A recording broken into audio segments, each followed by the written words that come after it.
I'm gonna make a video on this later, but it's important sometimes to think of yourself as a product in the lines of development, cycles of development. That's something I was researching and looking up last night. Every now and then, a company booms. Every now and then, an industry shifts, morphs, changes due to technology, just different players in the game, innovators, whatever it may be, right?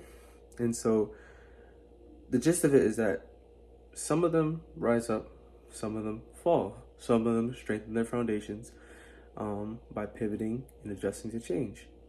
Right? There's many companies that have fallen because they rode their to the end of their life cycle, and then there's other companies in which they have stayed because they have pivoted and stayed attentive to what the customer and where the world was heading.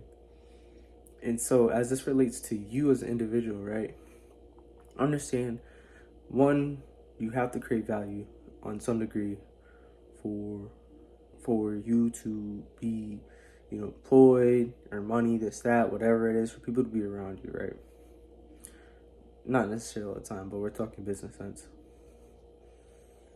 And two is like, okay, again, like with the people say AI is gonna take over this, that, whatever it may be, but it's like, what's gonna remain is whether or not like what you do for people or what you're able to do for a business or, provide as a service remains of value even with AI.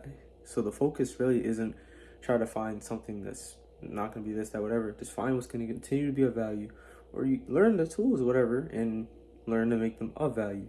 You know, that's one of the big things or big differentiators today is whether you use AI to really optimize a workflow, and then also have the capacity to understand it, so that when you know they pull all these free plugs and whatever it may be, you can still continue to use it or understand or better your process still in the moment.